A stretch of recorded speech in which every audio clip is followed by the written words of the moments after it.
How's everybody doing this morning? Excellent, nice. My name is Melissa Mason. I have the pleasure of serving as your Vice President for Enrollment Management, and I am thrilled to see you all here today. I love Eagle Days. I love knowing that I just might have a small part in getting you on your path to success. In fact, I'm not the only one that feels this way. So a lot of people have worked really hard to get ready for today and to make today the best possible experience for you.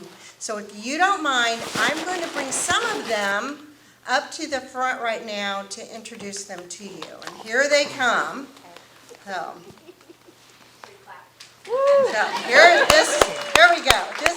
This is a part of the admission crew.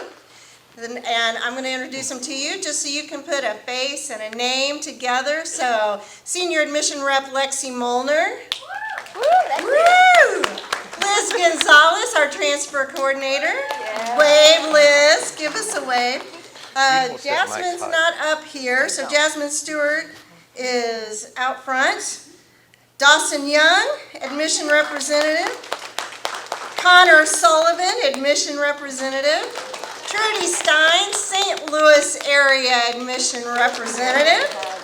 Is Sage up here? Sage is out front as well. And last but not least, and I don't see her in the room, Teresa Barnes is your Eagle Day Coordinator, and she is working out front, getting the last of the folks in the room this morning. Thank you all so much.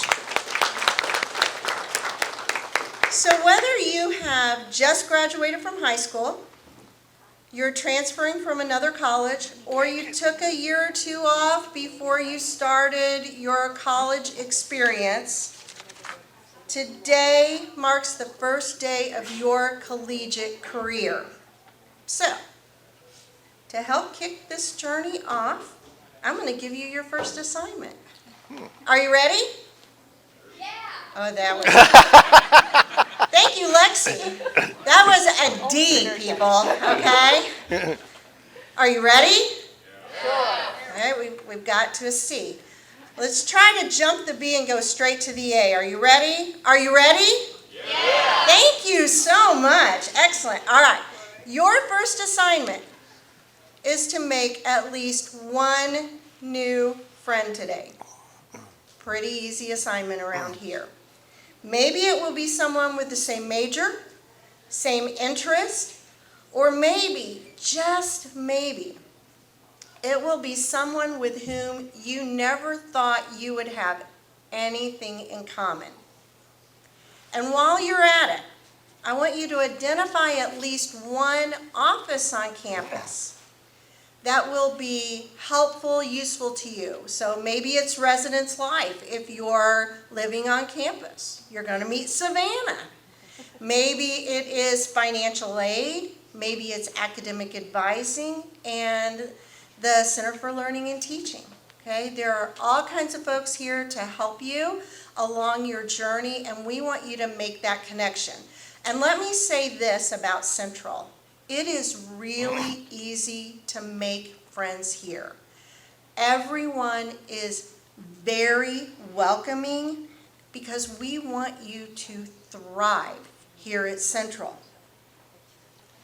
So, speaking of thriving, it is now my pleasure to introduce to you our president, Dr. Roger Drake.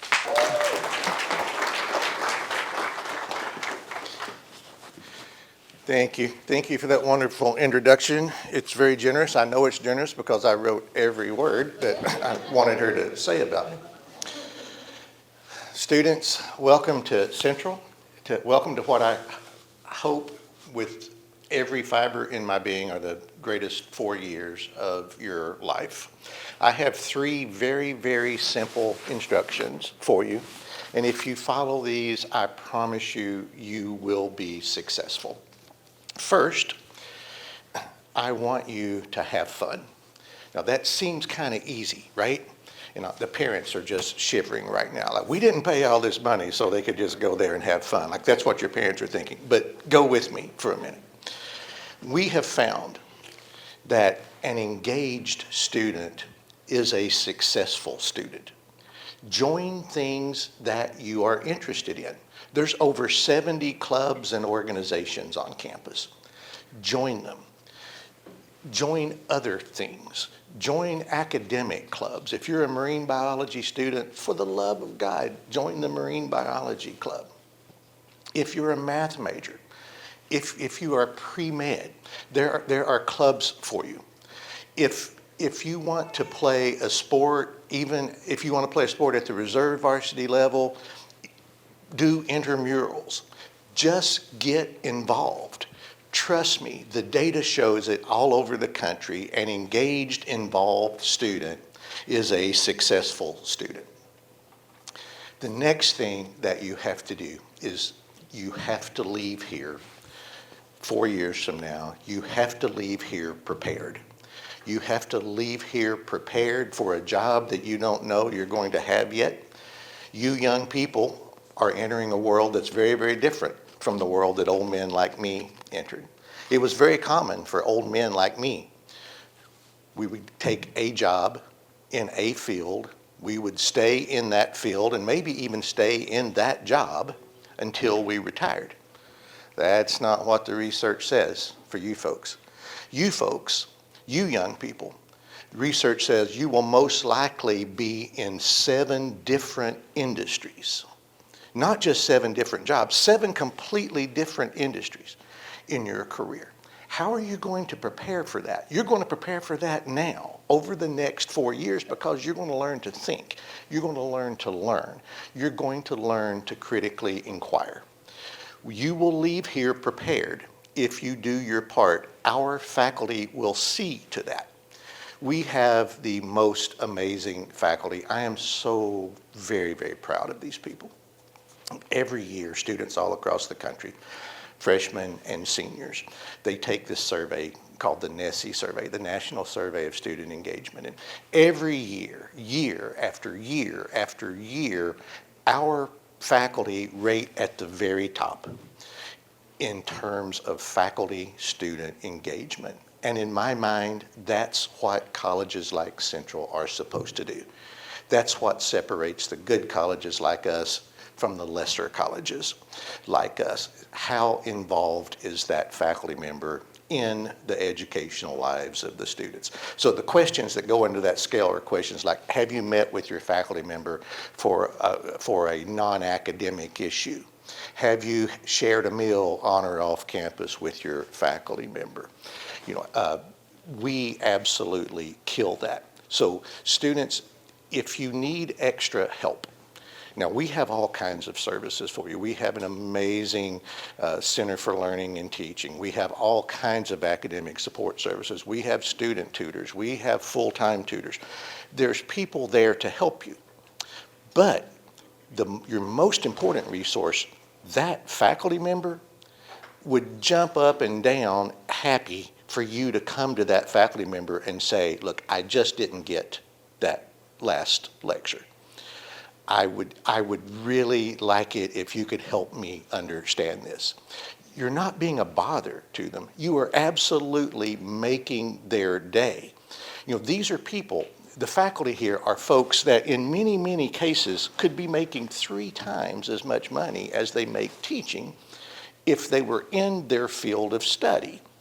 So you have to ask, why are they here? They are here because they have a calling. This is what they do. They are here to feed their heart. And whenever you go to them and let them know that you want to learn more than they can teach in the class, when you go to them, or on the other end of that, you go to them and you say, look, I'm doing the best I can. I've read the material. I'm just not getting it. They will get you there. Okay, here's the third tip. And I want you to listen hard, students. And I learned a long time ago to never end a presentation on a down note, so I'll try to lift it back up at the end. But this is a little bit of a somber part. Students, this isn't high school. This is a lot harder than high school. I remember my little genius daughter, they must have swapped the babies in the hospital, and there's somebody in Lexington, Kentucky raising a complete idiot that belonged to me.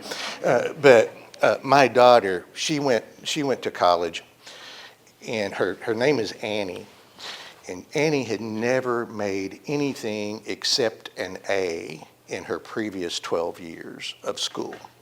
She calls me when she gets her midterm grades and says, "Dad, if my first name didn't begin with an A, I would have forgotten what they look like." College is different, guys. You have to apply yourself. You have to stay up on your assignments. The oddest thing, I am so perplexed when I talk to a student who hasn't been going to class and feel like they've gotten away with something. Your families are sacrificing, they have saved, they have worked hard. In some cases, they are taking out loans to give you this opportunity. Student, you're not cheating anybody except yourselves and your families if you don't go to class.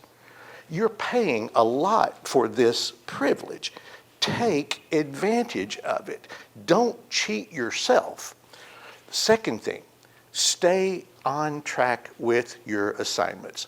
Make certain, our faculty are amazingly good. Every faculty member gives you a syllabus. It's completely detailed. We are Digital U, so on our learning management system, it's very, very easy to see what's expected of you, what the expectations are.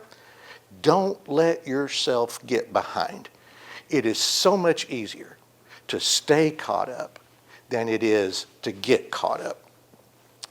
If you do those things, I promise you, if you do the best that you can, if when the best that you can do is not good enough, you seek help, I guarantee you that 4 years from now, I will be handing you your diploma, your ticket to a life well lived 4 years from now. Thank you, guys. Thank you for choosing Central. Thank you for believing in us. We believe in you, or you wouldn't be here. Come to Central, have fun, have a blast, graduate 4 years from now, ready to take on the world. Thank you so much.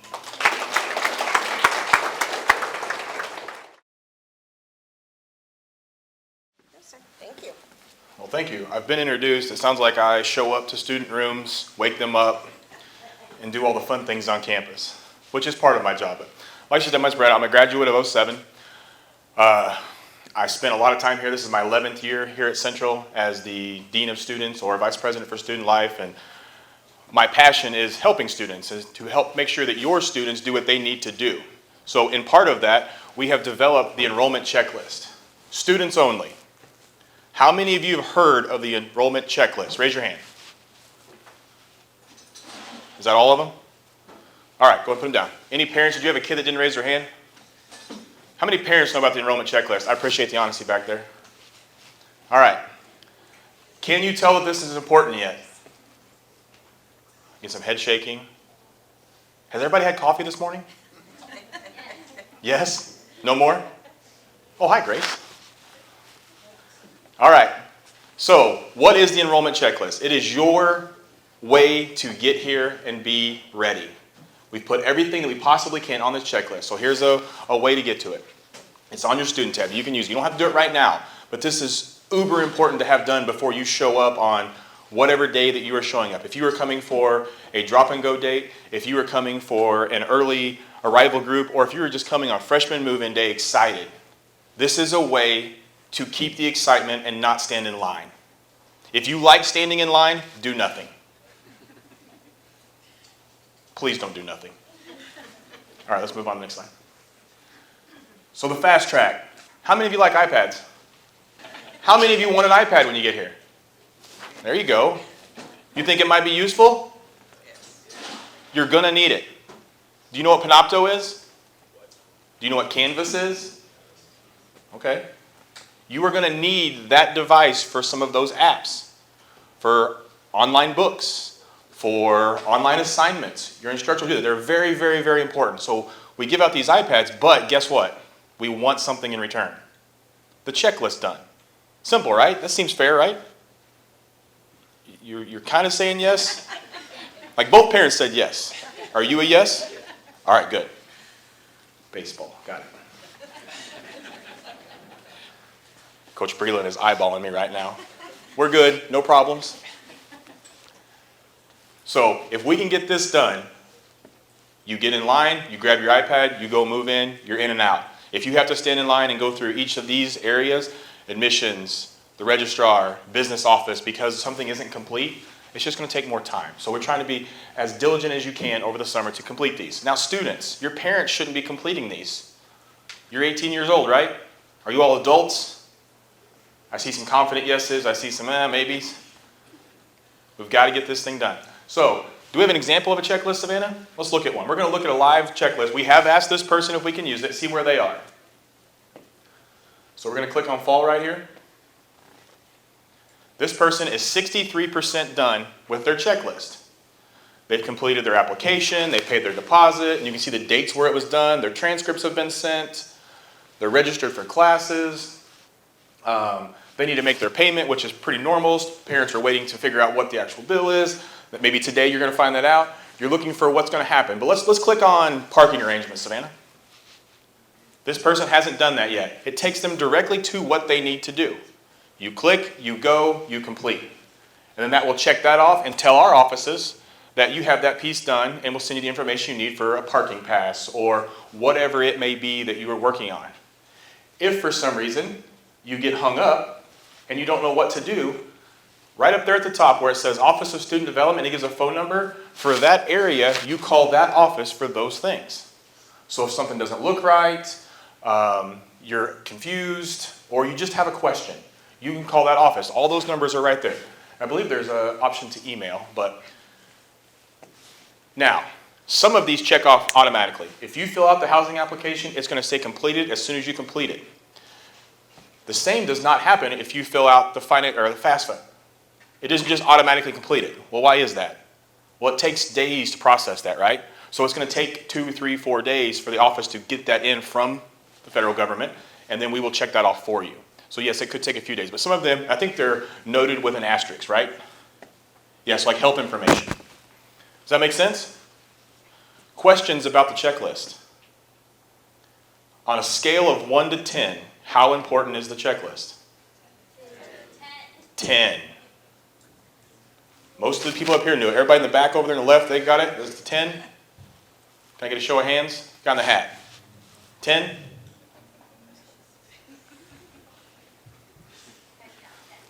Yeah, got it. Thanks. Appreciate it. All right, questions about the checklist? All right, now, let's have a little fun. Yes? No? Give away some free stuff? Find out how you should pack your things and bring them to the campus and make it easier for all of us? And maybe easier for you. Trash bags are cool, but they're not fun. How should you pack them? Savannah, where are my pieces at?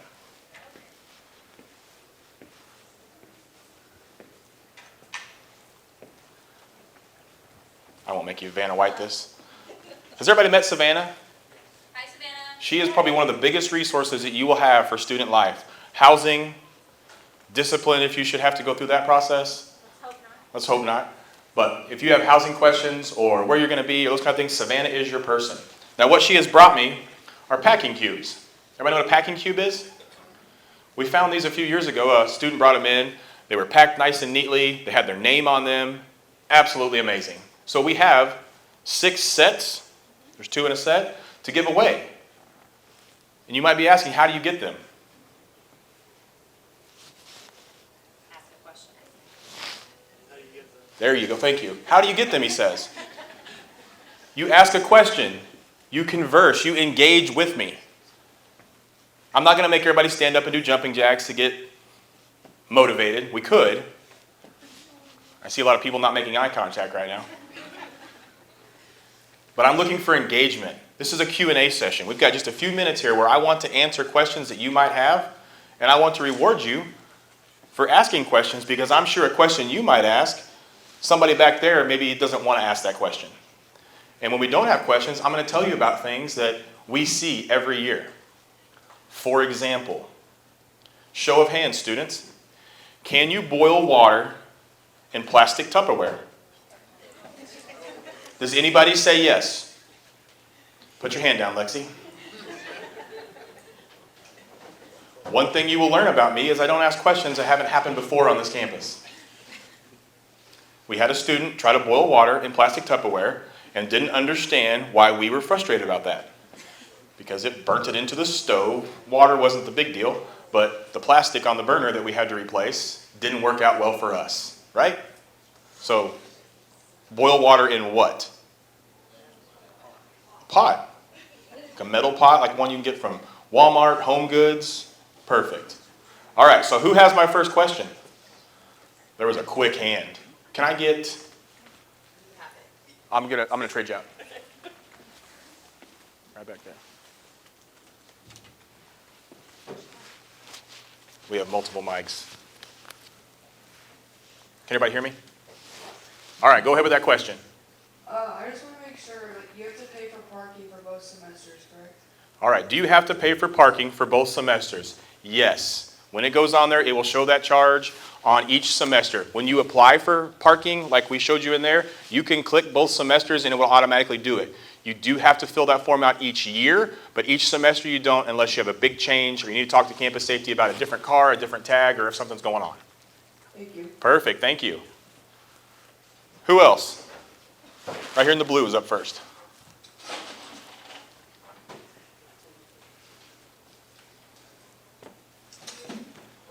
My question is, how is life on campus? How is life on campus? Maybe be a little more descriptive. It's already here. Be a little more descriptive. What are you looking for? Like, is it like fun during the fall and stuff? Is it fun during the fall? Is campus fun? I believe campus is fun. But it also, like the president said before, you have to be engaged. You have to get out and find those things to do. We are going to put on events. We're going to have intramurals. We're going to have a foam and glow party the first weekend of school. What's a foam and glow party? It is a parking lot full of soap, suds, and foam, and music. And we do let the police know in town that we will be loud for a little while and ask for forgiveness from the neighbors of the campus. But yes, if you get out and find the things to do, you go to the events, you be engaged, you take a chance, don't just sit off in the corner. Yes, it can be very fun. You're here for the summer, right? It is very much different than the summer. There will be other people here. A lot more people. I think 725 so far signed up for housing. So versus what, you got 30 right now? That's a big difference, right? So yes, I do believe campus can be very fun, but you got to get engaged. You got to pay attention. Does everybody know what email is? Like, you laugh. These students won't check it.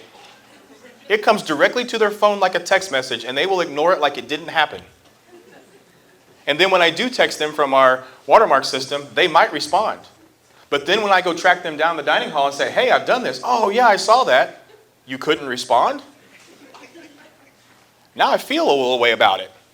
I'm just trying to help, right? But check your email. Pay attention to the signboards on campus. We will tell you what's going on, and you can show up and do those things. All right, I did see your hand up. What was your question? This better be good. Is it good? Yeah. Don't waste my time. Can I bring an air fryer to my dorm room?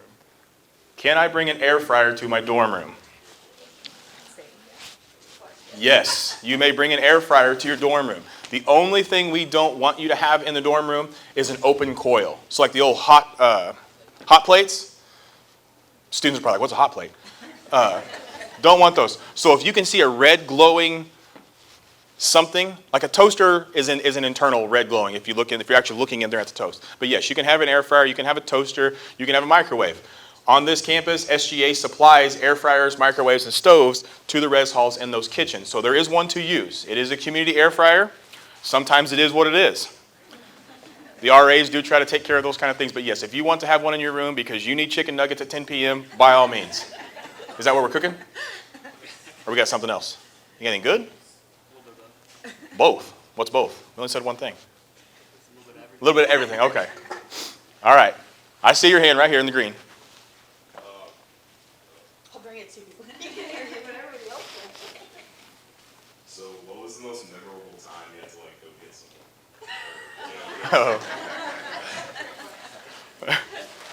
What is the most memorable time that I had to go get somebody from housing? I could write a book about the things that I've seen. Savannah, can you think of one right off the top of the head that's appropriate for this area? Yeah. Yeah, sometimes I'm going because students maybe don't do it the right way. But I would say one of the funniest things that I've had to do is we had a young man who struggled with going to class. And so we had been on him, we were working with him. We sympathized with his reasoning because I think he was a long ways from home. His family support system wasn't the strongest, and we knew that. So we gave him a little bit of grace about how he did those things.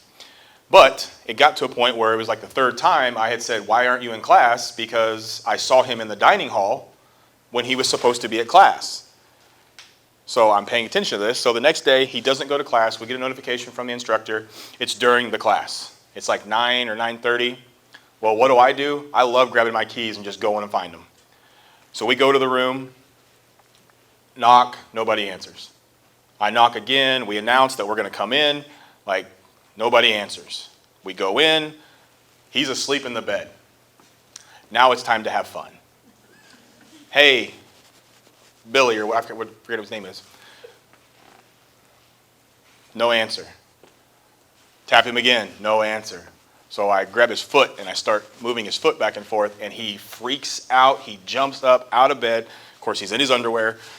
Savannah steps out, and he just panics, and he starts just putting his clothes on like he's running out, but never says a word to me. I think that he just got into a panic moment, and I thought it was funny because it got the point across that I was looking for, but it was comical for me, and him and I have shared that memory before. It's just, he panicked and he was running out of class. He was going to be late for class no matter what. It was 45 minutes into the class, but I appreciated his vigor. And then once we got him calmed down, he was actually awake. We had a good conversation about it. But yeah, that's some of the ones. But yeah, PG rated, yeah. Good question. I saw the blue back there.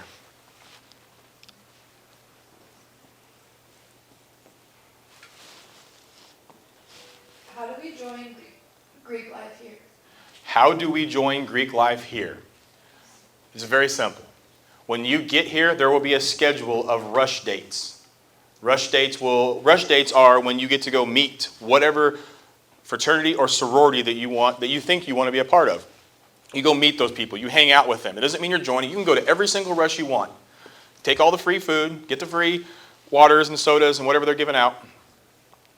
Go meet them. But then once it becomes time and you decide, hey, I think I want to be a part of this group, then you will pledge that group. How many weeks in? 4 weeks. So it's 4 weeks of rushes. And each group will have 3 or 4 rushes? Yeah. Ish. Savannah is the Greek life coordinator. I'm telling you, Savannah just does it all. So if you need a question, go ask Savannah. But you'll go through those process, and then we will have a bid week where Savannah will check grades, she'll check eligibility, she'll take the bids from the student, and she will also take the bids from the groups and match them up and make sure that we're good. And then we will go through an actual bid night, which goes through branding. We have a walkthrough. It's a tradition. But go to those rushes. If that's something that you seek out or that you want to be a part of, go to it. Even if you don't join the first semester, which is fine. Figure out where you want to be so you can learn and make friends with those people and maybe join in the spring semester when you think you're more prepared for it. Good question. Right back there.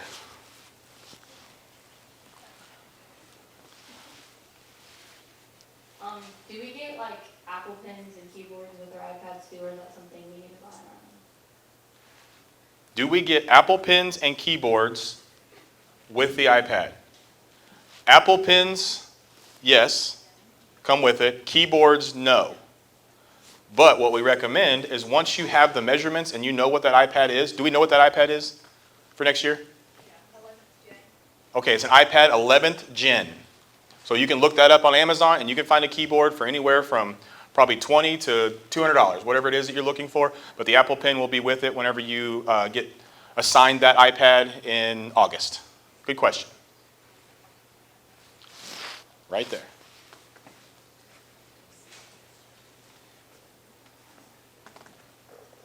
Like any scholarships that get sent to y'all, will it like automatically be applied to our bill?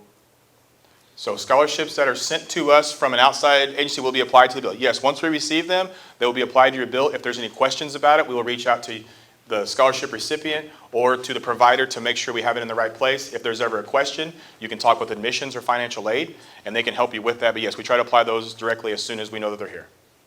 Good question. What other questions? You're right behind him. Are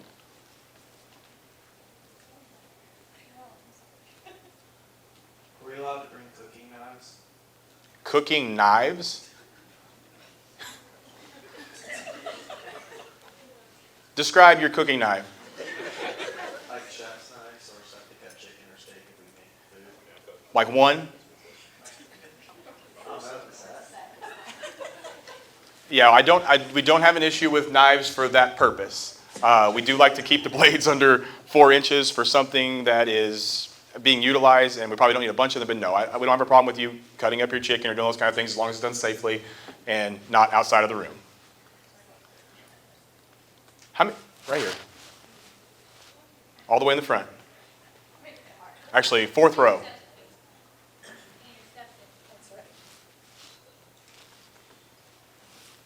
Can we have a candle warmer in our dorm? Ooh, that's a good question. Can we have a candle warmer? You may have a candle warmer. Here's the advice. If it has a wick in it and that wick is black, we're going to take it. But here's what you do. You heat the candle up the first time, pull the wick out. If you're going to use it for housing, pull the wick out. That way that we can't argue with you to say that you lit that candle, because we do not want lit flames inside the resident halls. But yes, you may have a candle warmer or like ones that have little Scentsy type things. As long as it's not an open flame, we're okay with that. And it's not just completely engulfing the entire floor of your hall because it's the strongest cinnamon scent ever. It's a thing. What other questions? How many of you know how to do laundry? That's not enough. All right, parents, we have an assignment for the parents. If your son or daughter did not raise their hand, or if they raised it like this, or they raised it really high and you know they don't know how, we need you to teach them.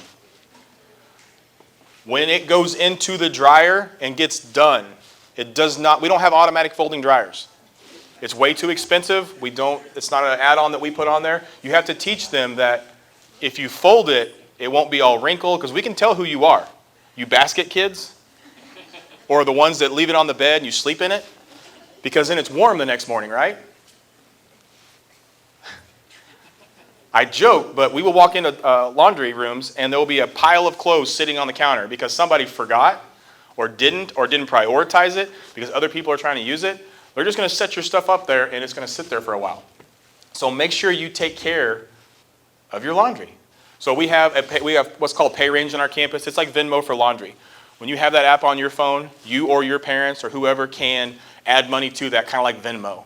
You get close to the machine, it'll say, hey, machine 35. You can VIN that machine, the $1.50 it costs to wash, put your clothes in, your pods, whatever it is you're going to use, and wash your machine. Same thing with the dryer.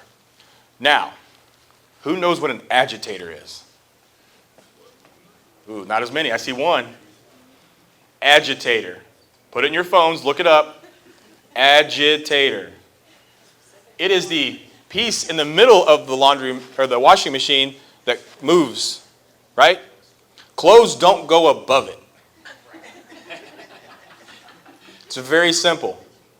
For you parents to know what I'm talking about, clothes don't go above that. They go probably 3 to 4 inches below that. If you're having to push them into the washer, it's too much.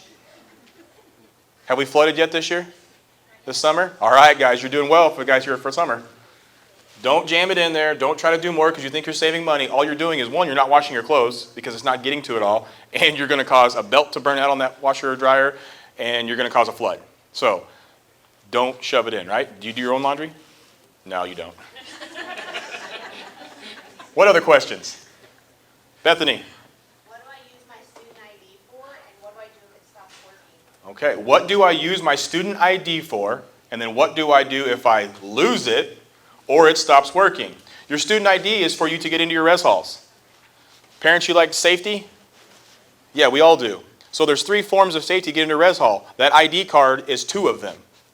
It's a proximity reader. That card has a piece of copper inside of it that acts as a proximity reader. So when you scan your building, you are able to get into that place. When you scan the front door, then you scan an interior door, and then you have a physical key to the actual door.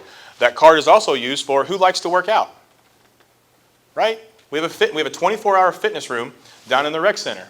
If you have card access, you've signed the waiver, and your card is turned on, you can scan that outside door of that building, get into the rec center, and then scan the door at the fitness room and go in and do a workout. If you want to work out at 2 a.m., that's your choice. We allow that. We don't think it's the greatest idea in the world because you should be asleep for class, but sometimes we have stress or tests or things we need to work it out, right? So those things. Now, what if it stops working? You need to come see Bethany in the Office of Student Development. We need to make sure we don't bend those cards. We need to make sure that we don't stick them right up against a magnet or something like that. Putting them on the back of your phone is not a big deal. But if you lose that card, it does cost money to replace it. Any guesses on what that cost is? Close. Double it. $10. That card costs us money, so don't lose it. Just keep trying. Everybody get them today? They're important. Don't lose them. That's how we give you access to places on campus. Sometimes even for classes and things like that, we can give you access to like the animage table for the science majors and anatomy, things like that. What other questions? We got just a few minutes here. You can blurt it out. What happens if I break my iPad? What happens if I break my iPad? Don't. You should take care of that. What's the deposit on it? Is it 100? If they just demolish it knowingly or unknowingly? Either? Okay. So we charge you $100 to replace it. But don't. Take care of it. Treat it like something you really like. But yes, if you have a problem, you can go down and see Information Technology, which is in the bottom of Couples Hall, and they will assist you with it, but there is a $100 charge for a replacement of one. If you stay here for 4 years, you keep the iPad. So if you don't break it, a lot less cost. What other questions do I have? Got one more minute here. Yeah.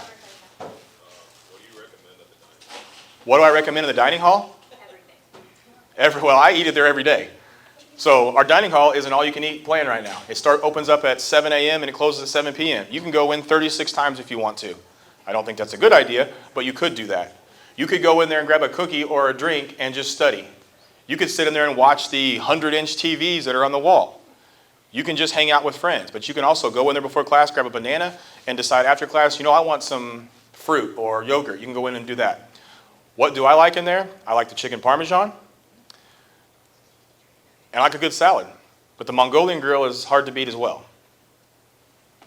One more question before we get out of here. Right here. Just go, I can. Since you brought up security, I'm going to ask you, what do the resident directors or resident assistants, do they routinely check the fire doors on the whole hall in the evenings?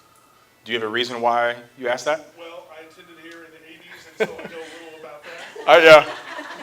Was that because you were utilizing these doors for something? Not me. Not you? Yes, so we do have residential hall directors that live in the buildings. We have adult staff. We have 4 of them. Well, we will have 4 in the process of hiring one that live in Holt Hall. HP, is the HP hall director here? Yeah, Bailey's right over here. So yes, they do rounds at night. There's a hall director on duty checking those kind of things. We also have an RA that is doing the same process. And then we have a campus safety officer that is throughout the night that is walking those buildings as well. But yeah, I know what you're talking about. Sometimes the door gets pushed open. Cinder blocks get put in. They crawl in the building. There's lots of things that happen. Bill Sheehan's laughing because he used to do this back in the 60s because he's old. Bill, I heard that you talked about me when I wasn't here at the last Eagle Day, so I'm taking advantage. It was a compliment. That's not what Fred said. Bill was actually the dean of students back in the, we'll say, late 90s. Sure. Back when, so Bill and I take every opportunity we can to dig at each other as we're both sitting here at the mic, and he can yell, but we'll just talk over him if he does. All right. If you have any other questions throughout the day, please stop one of us, Savannah, myself, the hall director, Bethany. We would be more than happy to assist you. I'll take that. And answer your questions as we go through. If you have something that we need to talk about privately, we sure can, about housing or the accommodations for it, those kind of things. But thank you so much. And please take President Drake's words of wisdom. Like, yes, he said he was old and you should listen to him because he's giving you advice, but get engaged. The best thing you can do is be engaged, go do something. And parents, when you're at home and they're calling saying there's nothing to do, they are lying right through their teeth. Send them to do something. Tell them to check their email, talk to their RA, talk to somebody that works in residential life, we will tell them what is going on and help get them not bored. But we know how sometimes they just get bored because they just want to be bored. But we appreciate you. We'll see you out there. Have a great day. Thank you so much.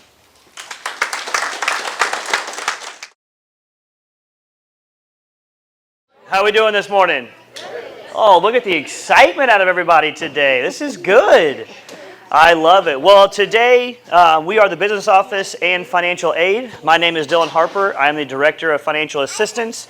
And this is my counterpart, Jen. She is the leader of the business office.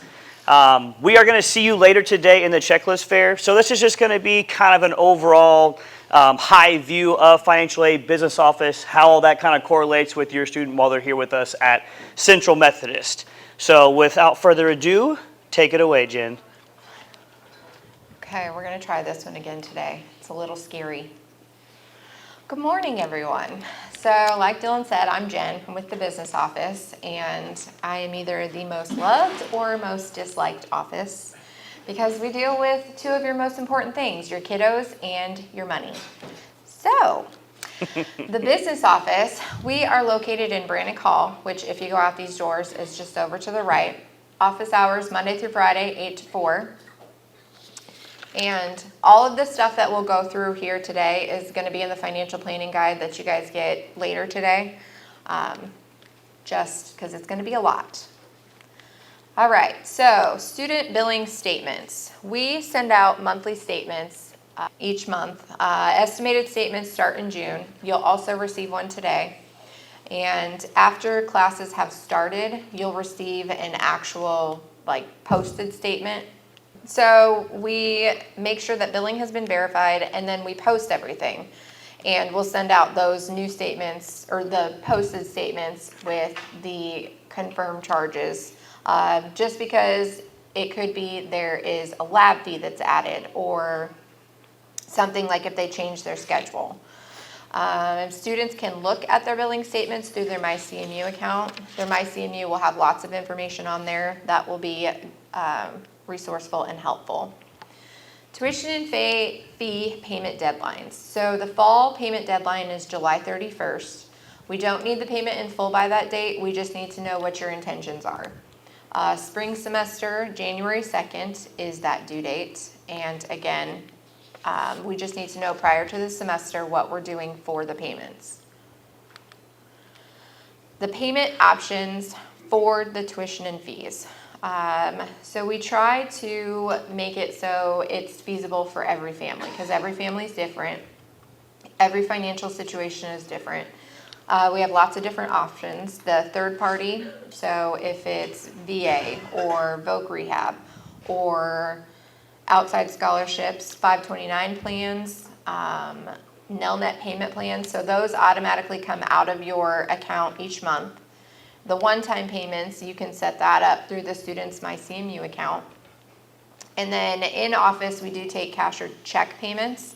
And we stress to everyone, we do not take credit card payments in the office. So if we're going to do cash or check payments, they can be dropped off at the business office or they can be mailed in at this address. This will also be on your financial planning guide that you receive later today. We just ask that you put the student's ID number on there, and please don't send cash. I think everybody probably knows that, but just so we cover all bases. Credit card payments, like I said, we don't take them through or take them in the business office, but they can be made through the student's MyCMU account. There is a 2.85% fee that is attached to that. If you want to avoid that fee, you would just pay with your checking account routing number. And to get on there to make the payments, whether it's the one-time payment, setting up a payment plan, the student will log into their MyCMU account, and this has step-by-step of how to do it. Again, also will be included in the financial planning guide. And there's two different options on there. They can sign up for a payment plan or just click make a payment. Book vouchers. So for students to be eligible for book vouchers, they have to have all of their financial aid paperwork done and be due a refund. So all tuition fees, housing, meal plan, whatever their billing looks like, it has to be paid in full. The financial aid has to be complete to qualify for a book voucher. And they are available through the CMU virtual bookstore. The bookstore has done a great job of simplifying that book buying process. The student will log into their MyCMU, and there's a link that routes them to the bookstore, and all of the classes that they're in, it will give the option of, do you want to rent a book, buy a book, you can get a used book. The book vouchers are only able to be used through the CMU website or CMU virtual bookstore. Contact information. So there are 3 other amazing ladies that work in my office that would love to help you with any questions that you have. This is our contact information. Again, it will be included in the financial planning guide. I can't stress that enough because I know that y'all have been just given lots of information today. So, any questions, we'll wait until after Dylan is done. So, your turn. Thank you. Oh, Yeah, I'll need that. All right, so the financial aid piece. So obviously the $1 million question that I always have is, has everyone done the FAFSA who wants to do it? That basically is the only way I can look at anything is if you have done the FAFSA. If you haven't done it and don't plan to do it, we can go over what that looks like as well. That is not a problem. We do have a couple students that we haven't seen a FAFSA, so just need to confirm if we are or not going to be completing that.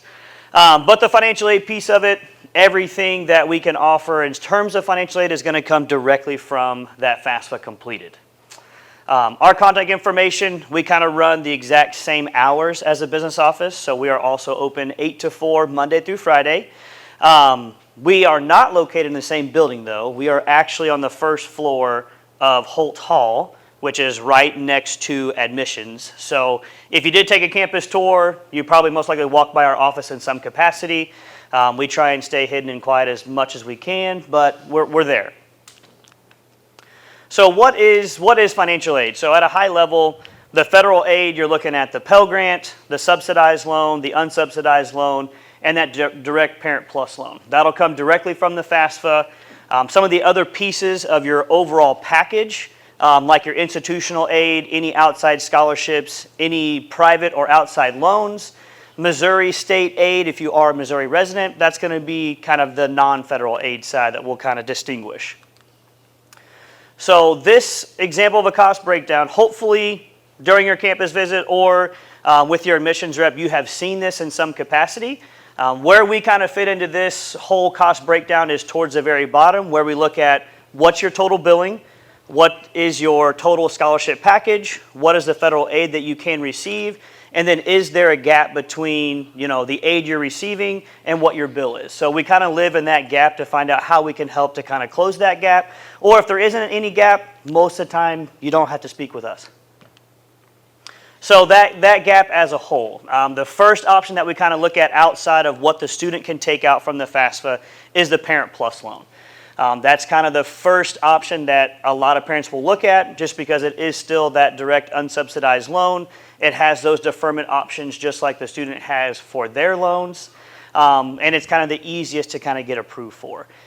With the changes, so if you are familiar, the One Big Beautiful Bill Act that President Trump put into place, it does change some of those parameters. This is the first year that we'll have a maximum. So for the Parent Plus loan moving forward, there is a $20,000 maximum per year, and then per dependent student, there is an aggregate limit of $65 for the overall year for that student.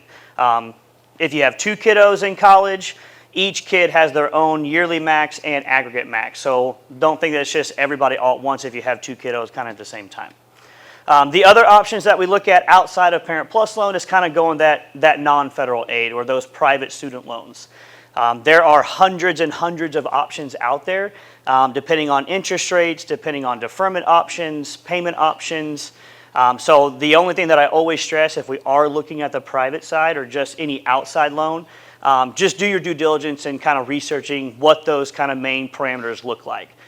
You can see 4 there currently. Those are kind of the most common 4 that we'll see that most students will utilize.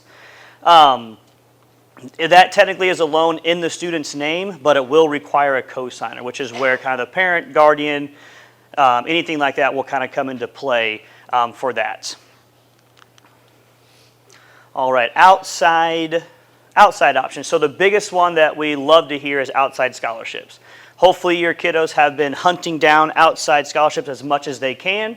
There's hundreds of them out there. High school counselor, local businesses, VFW, there's tons of examples. Major specific professional companies that will kind of help out. My biggest example is, CPA firms will help give money towards accounting degree majors. So those are things to always be considering.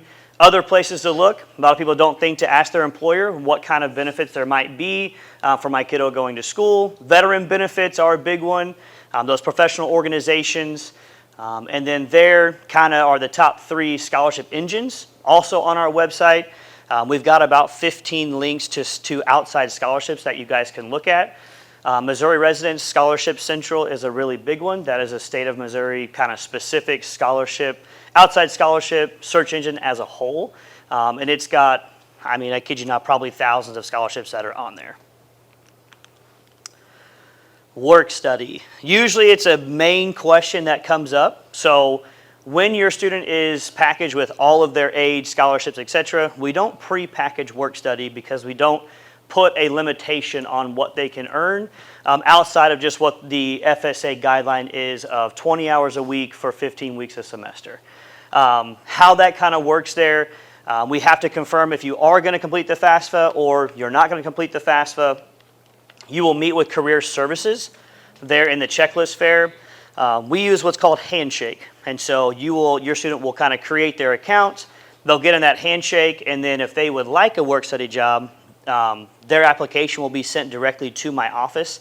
And we'll kind of go over, basically, are you eligible for federal work study, or is your work study going to be paid by CMU? So every student is eligible for work study. The only way, when you hear federal, basically we're just determining who's going to be paying for your child to work on campus. Is it going to be coming from CMU specifically, or is it going to be coming from the federal government for that federal work study? There are hundreds of jobs on campus, so that's always an option there. And the reason we don't pre-package it on there because some students can earn $500, some students have earned $2,000. It just really depends on, their schedule. Does it work with their sports schedule or their band schedule, etc.? How many hours can they work? So we'll show them kind of what the max amount that they can earn, and then they can go out and find that job, get that agreement that says I'm going to work 5 hours a week, and they can use that work study check to put it directly towards their bill. They can sign that over to Jen whenever they get it each month. They can use it for just day-to-day activities. My always favorite, the dining hall is really good. It's open 7 to 7, 7 days a week. But Casey's Pizza sometimes does hit a little bit different than the dining hall. So I understand that a lot. I was what is it, Little Caesars? That's what I was? Mm-hmm. Yeah, I was a Little Caesars when I was in college. So we don't have one of those here, unfortunately. So you got to go with Casey's Pizza. All right, so the JFA Student Portal is a change for all students. It's the first year that we have this. And it is a direct financial aid portal for the student. They can see everything in terms of all the aid that they've received, what aid they have accepted and or declined. They can see what their total offer is. They can look at cost of attendance if they want to see what that overall number is. And on the left-hand side there are some very good options there. The biggest one that we have now is a parent portal. So we get a lot of questions where the parent wants to call in and see some things. And so the only way they could see it is by calling in to ask questions. Now the student can initialize their parent to have their own login for the portal. So you can always see the financial aid, their offers, anything that that the student can see, you can see on your own portal. So that's a big advantage to going to this Ginzabar financial aid that we're changing. And the big blue button in the top, it makes it a lot easier for students to contact financial aid. To most students, we are scary. I don't know why, we're the sweetest thing ever. But, yes, see, good. Thanks for the laugh, I appreciate it. So we do get a lot of questions where they would prefer to, text us or email us. That's what that button will do. It will directly contact us just via a notification in JFA, and we can answer that question directly right back to them. So it saves them the time of wanting to come down to our office. We know that students get very, very busy, so I understand not coming to our office. So this is an easy way that they can ask questions, and same thing for the parent as well on that end. So to wrap it up here, we've got about, 10 more minutes, perfect, got time for questions. The checklist fair, so a lot of questions, obviously there's a lot of people in here, sometimes questions can be very personal. You will meet with us individually, so if you have any of those specific questions you want to ask, you'll meet with, we've got 3 tables, 3 from my staff, 3 from Jen's staff, so we can help answer any of those questions, take a look at that statement, talk about the gap on a more personal level. For your students to get into JFA, a lot of kiddos haven't accepted all of their aid yet, which is pretty typical. We're used to seeing that. They have to have gotten into their school email at some point because the JFA portal we use is a single sign-on. It's tied directly to their email. So just make sure that they have gotten into that email at some point. All they have to do is pretty much log in, and that'll have direct access to that portal so they can get to it. So that's the biggest thing to ask them before you get to our table. And then, like I said, we'll have those more intimate, personal conversations on if there is a gap, what are some options for payment, if there is any bill, just kind of get an understanding of what's kind of the game plan for that bill. And I will open it the floor to questions. Yes. So, are they able to make payments? Are we able to make payments during the semester while they are going? Like, is there, I guess, a deadline on when payments need to be done for fall semester before spring semester starts, that kind of thing? Before you go real quick, I'm going to repeat the question. So Joe, our marketing director, is videoing this for anything. So your question was, is there any ability to make monthly payments while they're currently in school each semester, correct? Yes. Okay, all right, Jen. Okay, so yes, monthly payments are required to avoid any late fees or interest charges. They have the option, if you don't do the automatic Nelnet payment plan and they just want to make, like it works better for you guys to make a payment that's $500 in August, a payment that's $1,000 in September, like we can work with that. It just has to be each month and it has to be paid in full by the end of the semester. So August to December for fall, January to May for spring. Yay.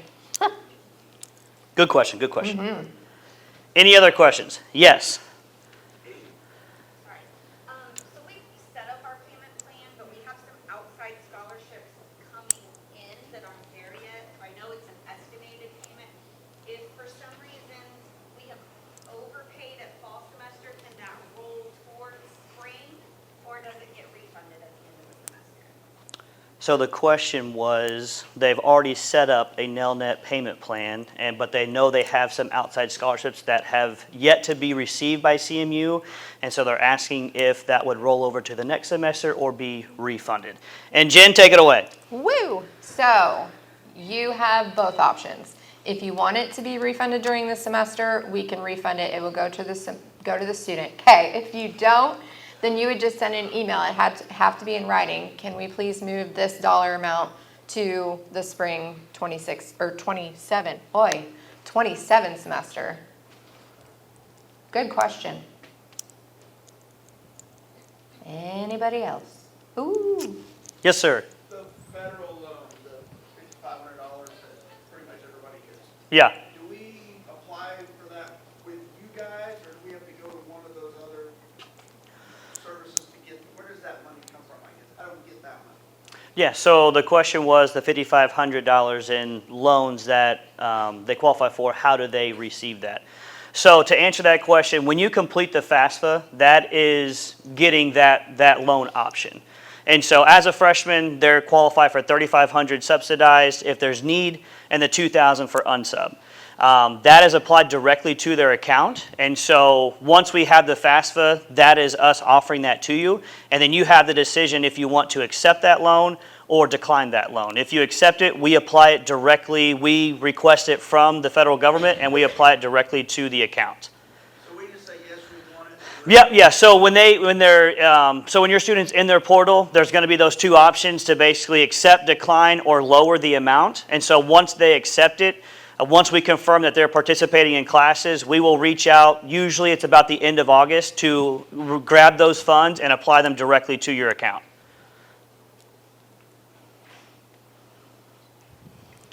Any other questions? Yes, ma'am.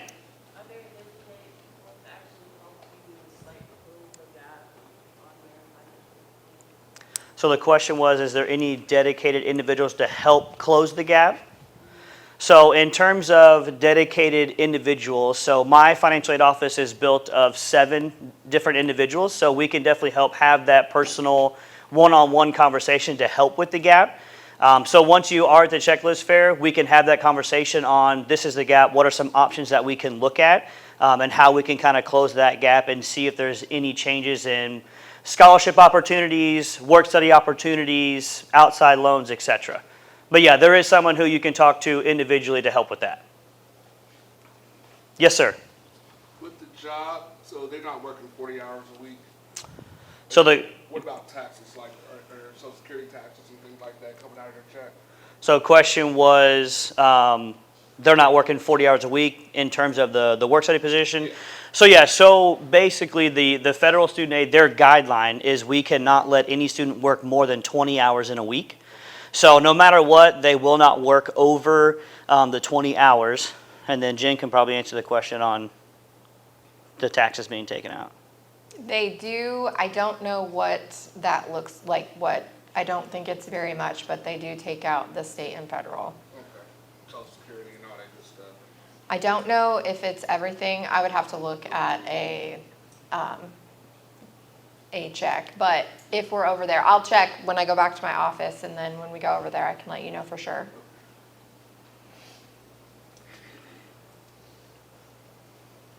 Anything else? Going once? Yes, ma'am. Sorry. No, you're fine. This is the best time. You talked about bookstore vouchers, but if they have to purchase books, can they charge books to their student account, or do we have to pay for books as they purchase them outright? Question was on book vouchers, and if they purchase books, can they apply it just directly to their account instead of just paying out of pocket? Jen. So, if they don't have the book voucher, then they would have to, it would be paid for out of pocket. Yep.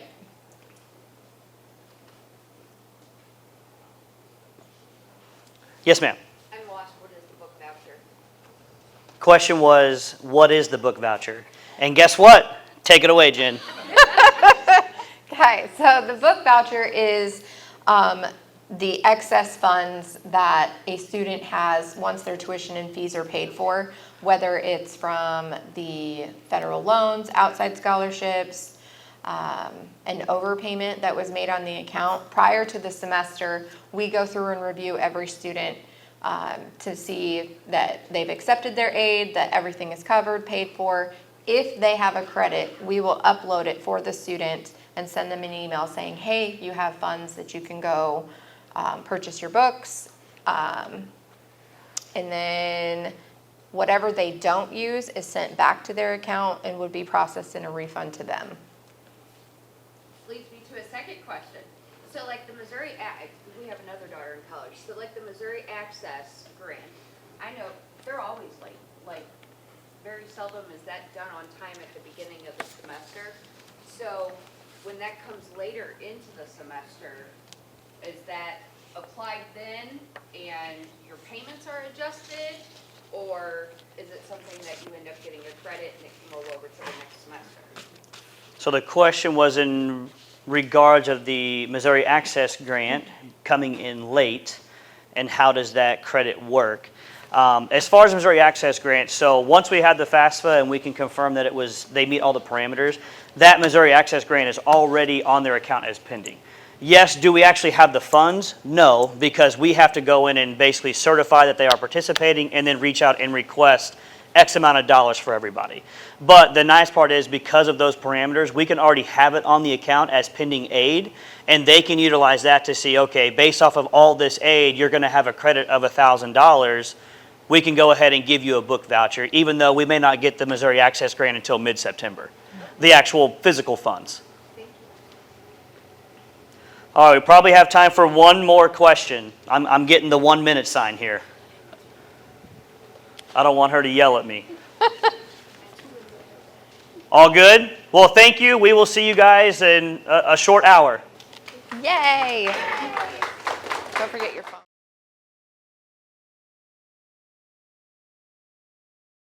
Good morning. How many of you are sending your first child off to college? Raise your hands. Oh, wow, that's a lot. How many of you have done this before? Okay, we got about half and half. Those of you who have done this before, if I'm talking and you think, oh, you know, I've got a story to tell, please contribute. I am not that interesting. And it might be more fun to hear some stories from some of you who have experienced this recently. I'm Dory Wagoner. I am the academic dean. So I work in the administration building and I have the best job. So my job is to help our faculty be better teachers and to help our students be better students.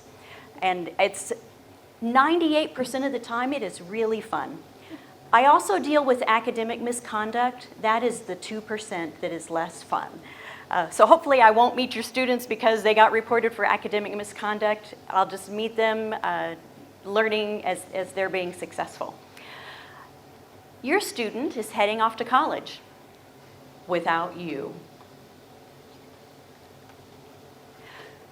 There are a lot of expectations and there are a lot of experiences that are going to happen in the next few months. Transitions are hard. Transitions are really hard when you're 18. You know this about your kids, right? When things don't go the way they think they're going to or the way they've visualized it in their head, that's really stressful. It's also stressful for moms and dads because your life is going to change. Your house is going to be quieter, which might be nice, but it's going to be different. My son went to CMU, and we live in Fayette. He did not live at home. We wanted him to have that dorm experience. He is an only child. He needed to learn to live with other people, to share a bathroom, things that help you with the rest of your life. I am sure he is a more tolerable husband because he lived in a dorm and had to share spaces, right? Those transitions are hard. It was so different than his first 18 years.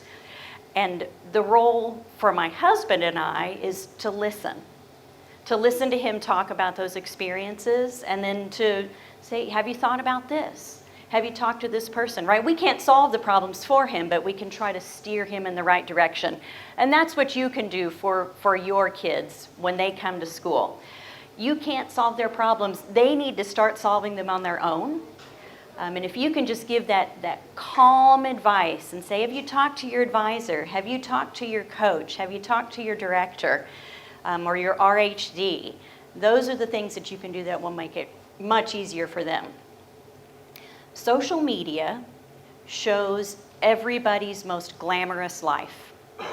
And so when your student comes to college and their life, they have unglamorous days, but they look on social media and see everybody else's glossiness, they're gonna think they're doing it wrong.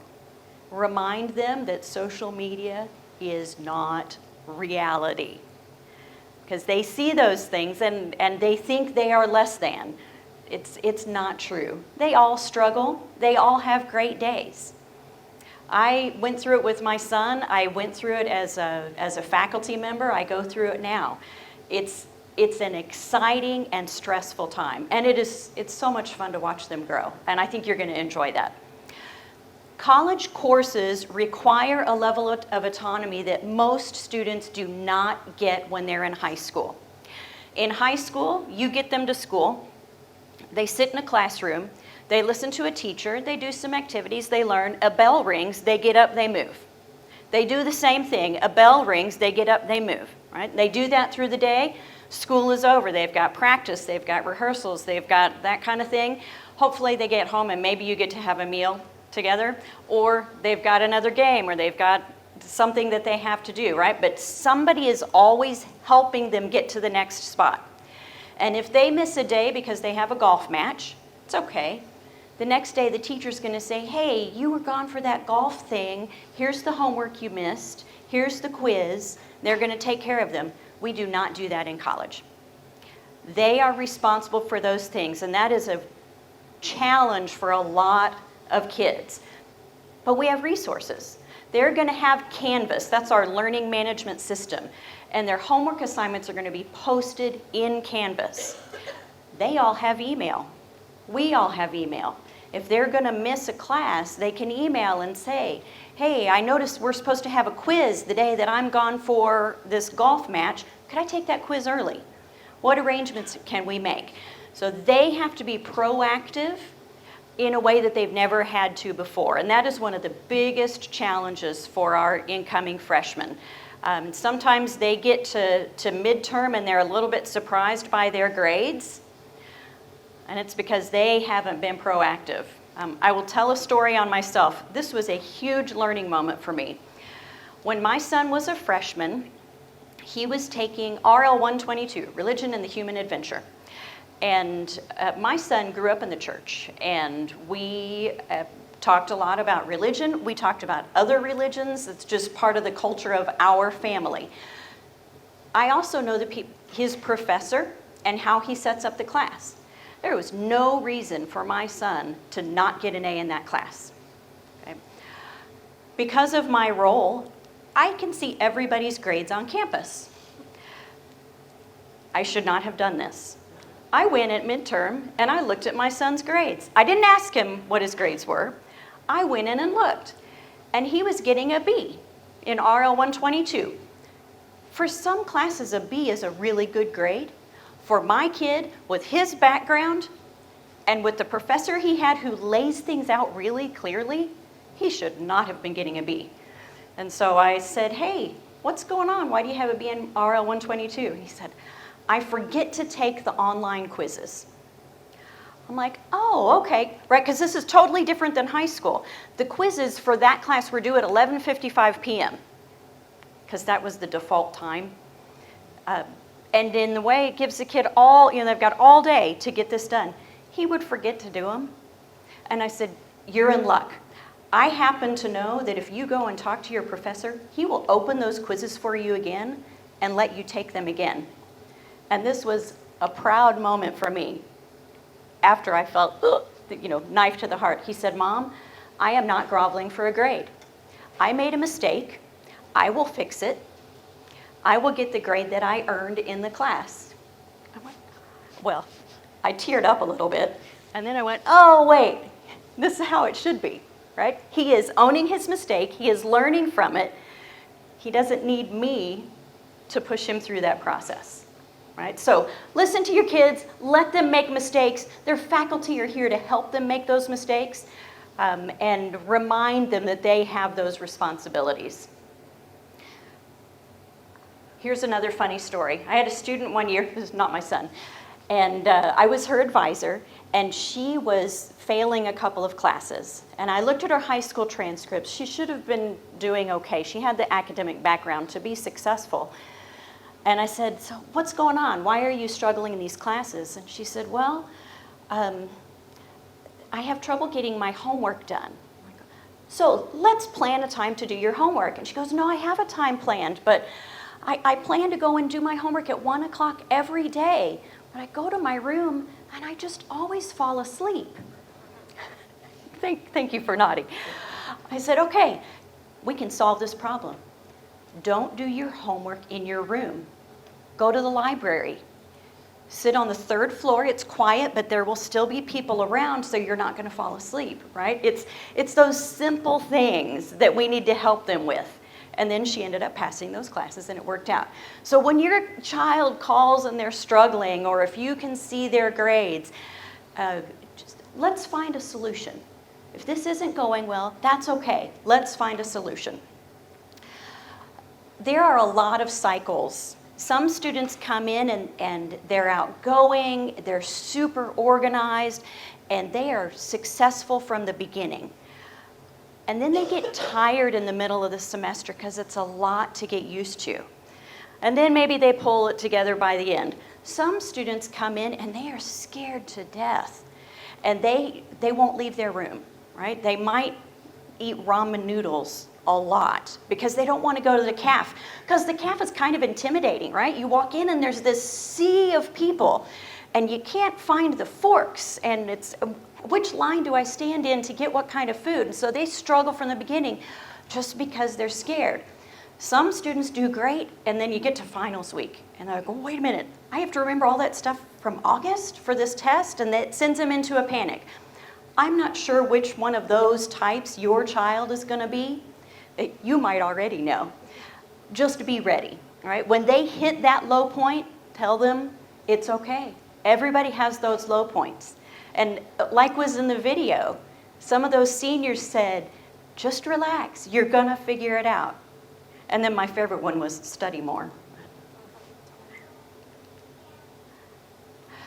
Your student is not alone. When you let your students come here, we have a huge safety net. On the academic side, they're going to have an advisor, and their advisor is going to help them pick classes. Their advisor is also kind of a mentor. So if they're just struggling, if they can't figure out how to get along with their roommate, their advisor can give them advice. All of their faculty members want to help them. If they stay after class and talk to a professor, that professor's going to help. If they go to office hours, that professor is going to help. That is something that we pride ourselves on. At CMU, teaching and mentoring is the most important thing faculty do. We are not a research institution. We are not worried about publishing books. We are here to teach. So encourage them to talk to their professors. We have amazing librarians. They can help students find the answer to anything. They're also just really nice. The Center for Learning and Teaching staff, they are in the lower level of the library, and that's where the tutors are, and those are some of the hardest working people on campus. Our CLT staff have been around for a long time. They've seen it all, and they can help your child if they're struggling. They can also celebrate. You know, sometimes a kid does something and they're really excited and they just need to tell somebody and get a pat on the back. The Center for Learning and Teaching is really good at that too. We also have tutors and we have lab assistants. We've got RAs, we've got Digital U crew. We have our co-curricular staffs, we've got our coaches and our directors. All of those people want to help your child be successful. Sometimes the kids forget that, because we don't necessarily show up in their room in their time of need. We don't ever show up in their room in their time of need, right? They've got to step out. But if you can encourage your child, hey, take that step, email your professor, set up a time to have a meeting. We've got the support system for them. And then our student life crew, they're going to have RAs. They're students on their floors that can help them. They're going to have an RHD that can help them. They're going to have our campus counselors. Mental health is a rising issue for that 18 to 22-year-old gap. And coming to college can be really tough, and we have dedicated counselors on campus to help them. We have a wonderful nurse practitioner. Because she's a nurse practitioner, she can prescribe medication. She is really good at her job. She's very calm. And really easy to work with. And we also have a fantastic campus chaplain. Scotty Wall has chapel in here every Tuesday at 10 o'clock, and he helps students organize Bible studies. And it's all about being inclusive. It's not a denominational thing. It's, yes, we are Central Methodist University, but you don't have to be Methodist to come to chapel. And lots of people come and they sing and they enjoy being together, and it's a wonderful experience. How can you support your child? Trust them. Know that they're going to make mistakes, and that's okay. That's how we grow up, right? Please raise your hand if you're not still making mistakes, right? That's how we grow. We make mistakes every day. Remind your kids that they're going to make mistakes every day too, and that's okay. Remind them of the resources. Don't do it for them. There is learning in the struggle. So if they struggle a little bit, that is okay. Remind them of their resources. We can help them. If you're concerned about your child, you feel like this is more than just the normal getting used to college thing, please reach out. Reach out to me, reach out to your admissions counselor, that's probably the person that you know the best. Reach out to the Center for Learning and Teaching and just give us a heads up. We don't have to tell your child that you reached out. We can be sneaky about it, and we can connect them with the resources that they need. So don't hesitate to do that. Please don't do it every time they have a bad day. But if it rises to a level where you're worried about them, you want someone to check on them, we do that. Remember that they miss you and they love you, but it's okay for them to be taking this step. This is the first step to them, or the next step to them being adults. But they do still love you.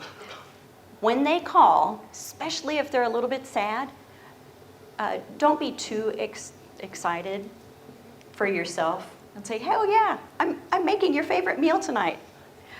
Don't tell them those kinds of things. I heard a story that a family planned a trip and they assumed that CMU's spring break was the same as the high school spring break for the younger kids. It wasn't. They planned a trip to Disney over spring break, and the college student couldn't go because they can't miss a week of classes. So check those dates, because that can be pretty depressing for the kids to have to miss out on those things. But yeah, let them know you love them. Let them know you're proud of them. Let them know that you're excited because they're doing all of these things. Resources for you. So all college students are protected by FERPA. I should know what that acronym means, and right now it's gone. But FERPA. And so we are not allowed to give you information about your child unless they have granted us the permission to do that. So if you contact the business office or financial aid or an academic advisor with questions, please know that we aren't allowed to share everything with you unless your child has waived their FERPA rights. And we can look that up, but it also takes a while to look it up. So just know that that's out there. But also know that if your child decided not to waive their rights, there are people who can help them here. And that is okay.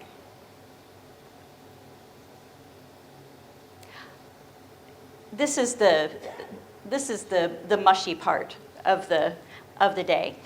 At CMU, we really value the students, and we value that you are letting your child come here to be with us. College faculty at CMU do this job because it is so exciting to walk alongside students as they become adults. To watch them learn, certainly to learn content, certainly to learn more about our subject area, but also just to see them growing up and knowing that when they graduate, they are going to contribute to the world. They're going to make the world a better place. That is so exciting for us. It is why we come to work every day. And so thank you for sharing your kids with us. Thank you for trusting us with that responsibility. It is not one that we take lightly. So we appreciate you being here. We appreciate you sending your kids here, and we are going to do everything that we can do to help them be successful. Okay, questions.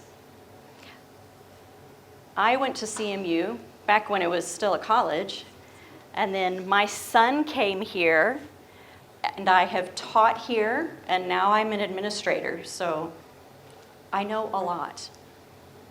Yeah. How does the, seeing the nurse work?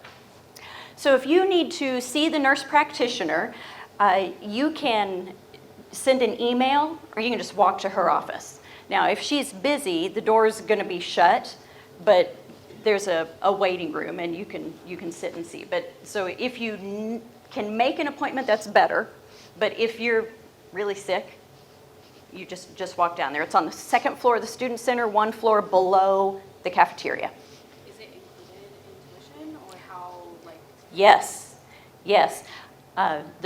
Seeing the nurse practitioner or seeing the campus counselors, you are paying for that. It's tuition, which is a wonderful thing. I think especially the counseling services that students have access where they can just walk 100 yards and see a professional counselor, and it's already paid for. So, yeah, great question. What else can I tell you?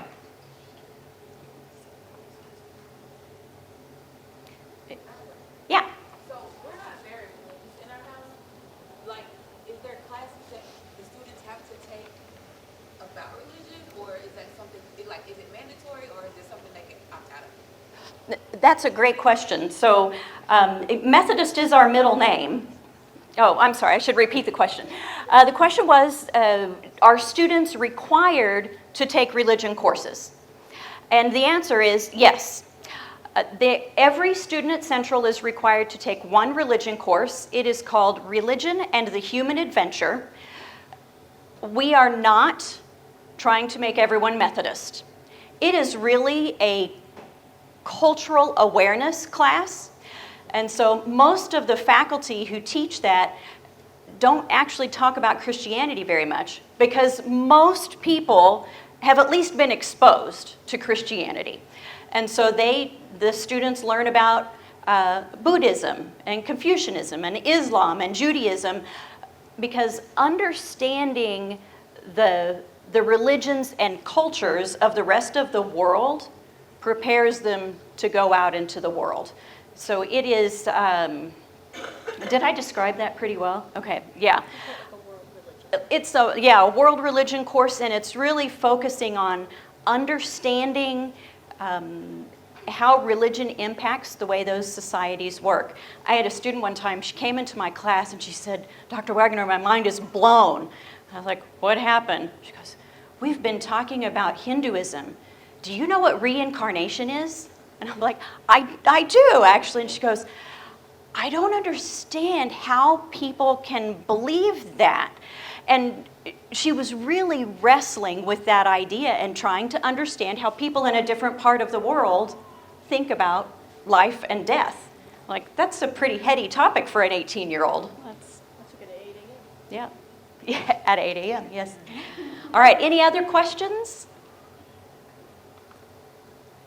Okay, I'll just close by saying we are here to support your child. We're here to support you.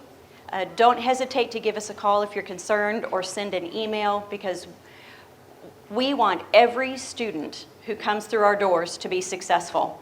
And if we are working together and the student buys in, we'll get it done. And in 4 or maybe 5 years, they're going to be walking across that stage. There's no shame in the 5-year plan. Sometimes students double major.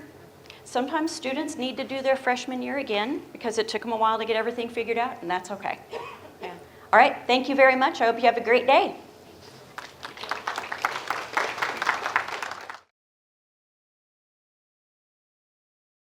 Okay, guys, we're going to go ahead and get started. Thank you all so much for being all quiet for me and everything. But if you have questions throughout this, please, you can yell them out to me. You can raise your hand. I will try my best to finish up a few minutes early so that if you have questions, we'll have time to do that as well.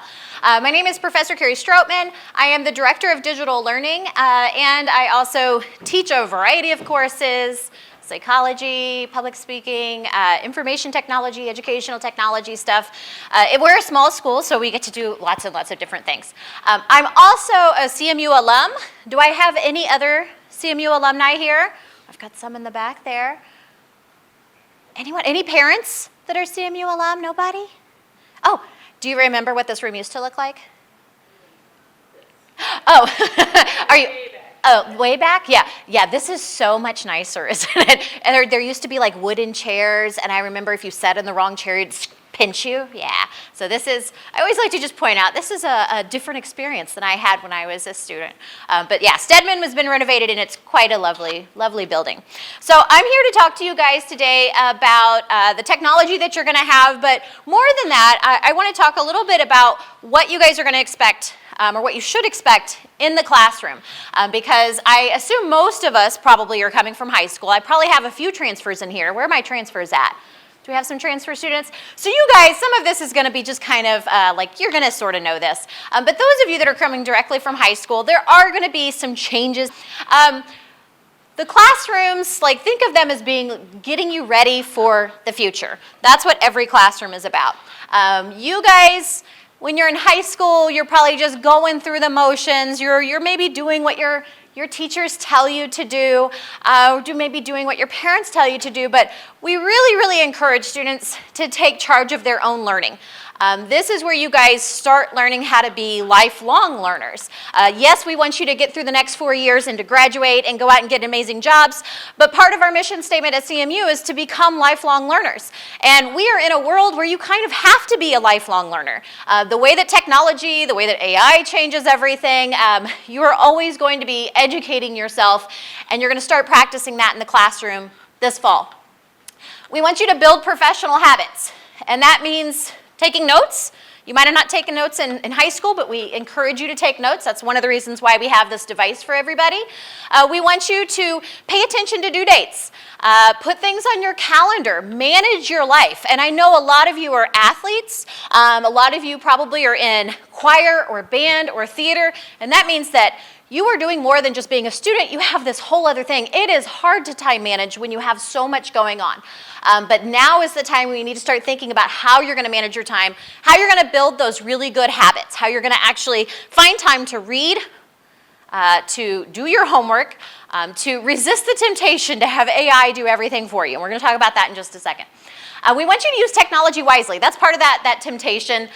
We know that recently, there's been a lot of people talking about how we need to get rid of mobile devices in the classroom because students are just using technology unwisely. Literacy rates are going down. There's a lot of negative things that can happen from technology.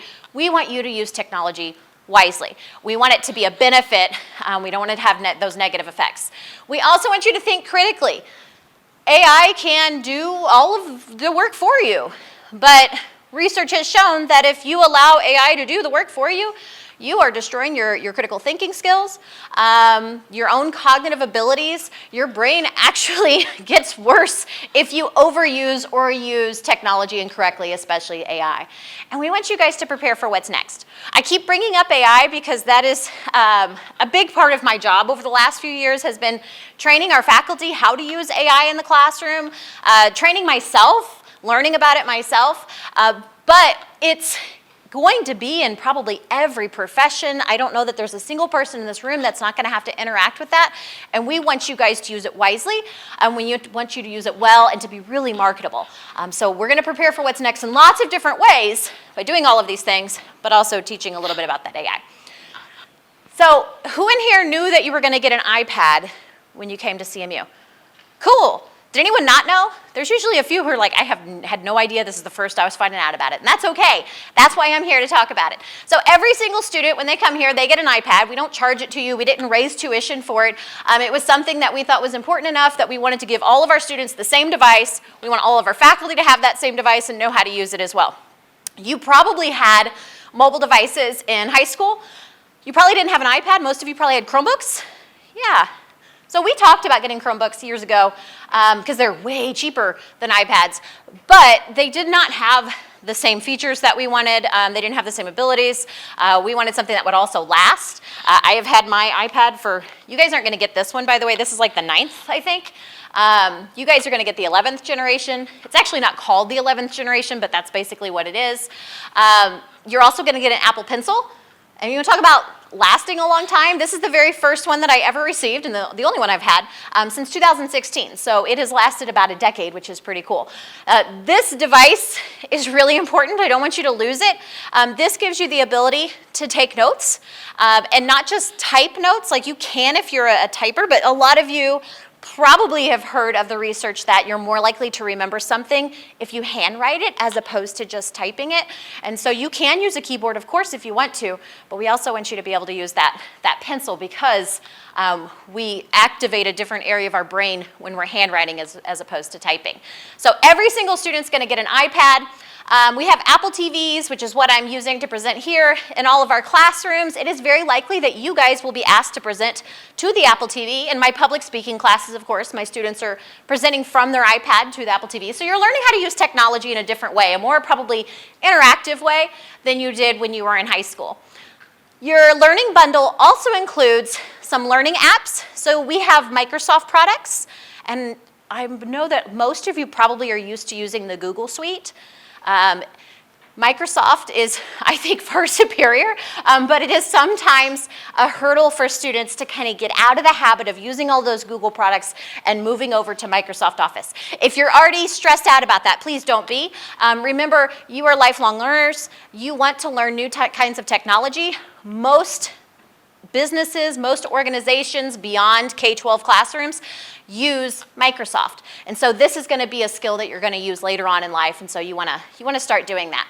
So you'll have all of the Microsoft apps. You will have some other apps called, like one called Notability that I will show you in just a little bit. It's my favorite app, and according to the surveys that I do every year with my students, it's their favorite app as well.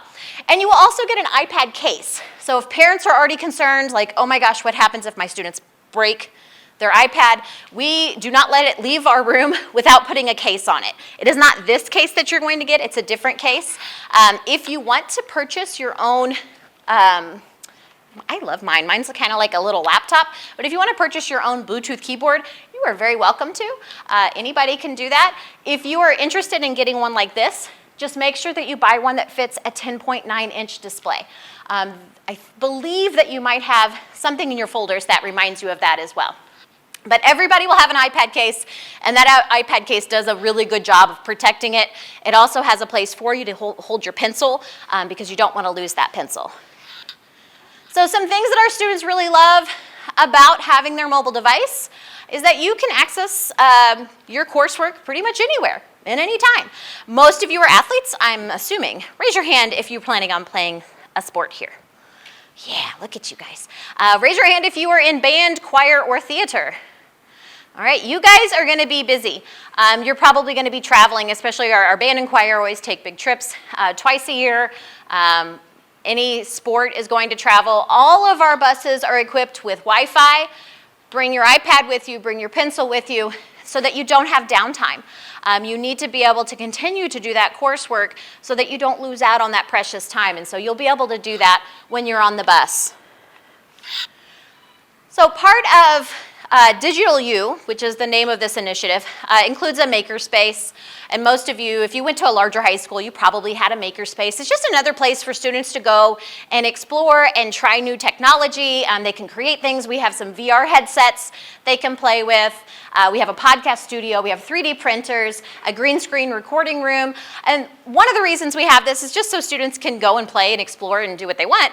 But also, a lot of our faculty do create assignments where you'll utilize some of this stuff. For instance, some of our English faculty or composition faculty, instead of having students write a 5-page report, instead they might actually create a podcast. Instead of doing a peer-reviewed, they might have a podcast where they're interviewing someone or talking to someone else that's kind of reviewing their coursework.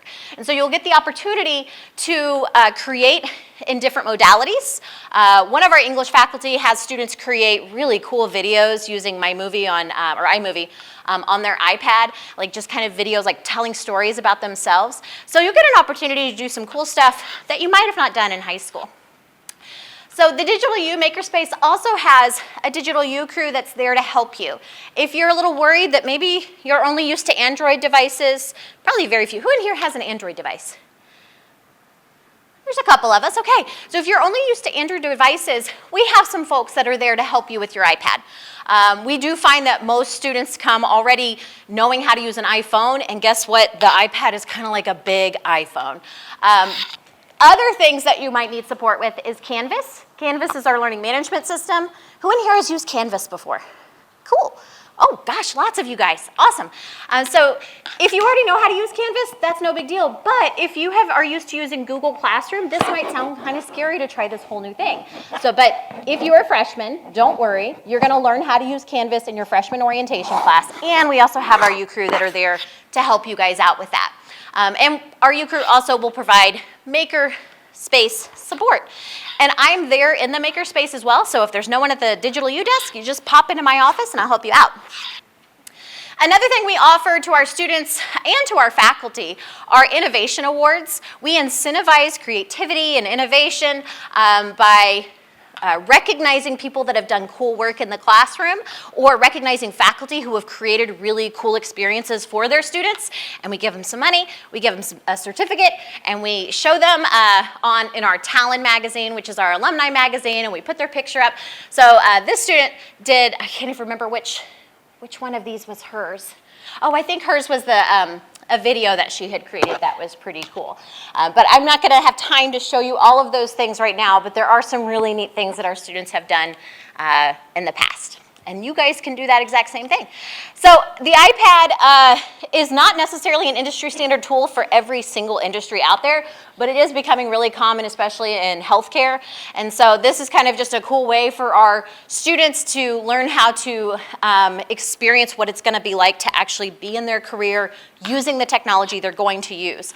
And so in our in our allied health building, we have not only places for students to kind of practice like what an ER is like, which is where they're at right now. We also have like these animatronic, does anyone know the name of those animatronic dummies? I'm looking at my folks in the back. I'm sure there's some sort of name for them. But anyway, so they have these dummies that like a little robotic mother who gives birth and sometimes bleed out. So there's really, really cool stuff that's in there that you can practice. Instead of practicing on real people, you're practicing with the technology. Another thing, if you are interested in our athletic training, they actually use VR headsets to practice what it's like to do different scenarios, like to practice what it's like to do, patient intake, or to practice other things. So where's my athletic training folks? Anybody in here interested in that? So you guys will get to experience that using some VR headsets and practicing. And then we also have this Anatomage table. You all probably walked by it whenever you came into the building. It's just up there. That is something that you'll use in anatomy. I know some of our some of our music faculty have even used the Anatomage table to show like the vocal cords and just interesting ways that people have used this particular table.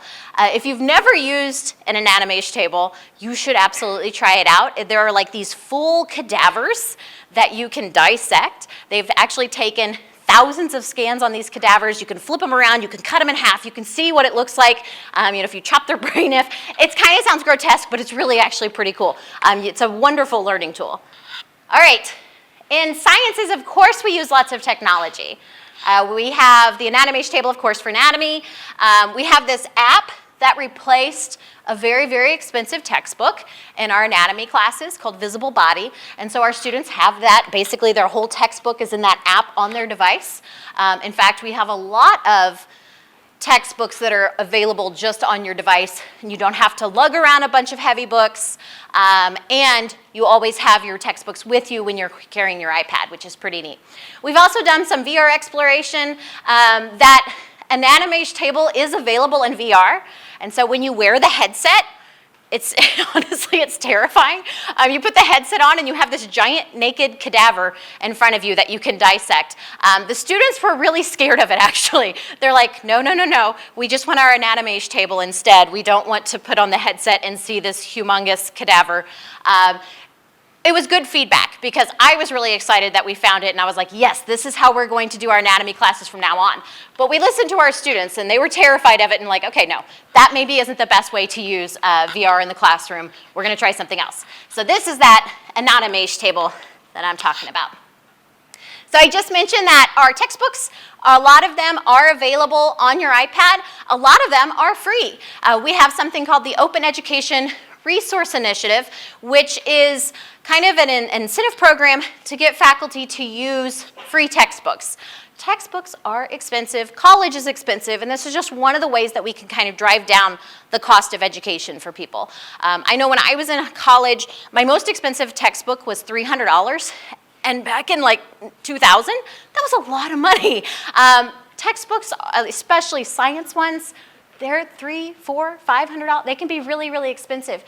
So we try to find, as much as we can, good free textbooks that you can put on your device and have it everywhere you go. Back when we first got our iPads in 2017, in all of my classes, I went paperless. And so I went out and searched and found good textbooks that we didn't have to have physical textbooks in the classroom. Unfortunately, there's not always an OER option. And so especially as you get into your 300 and 400 level classes, sometimes there's not a free equivalent out there. But as much as possible, we do try to make it free.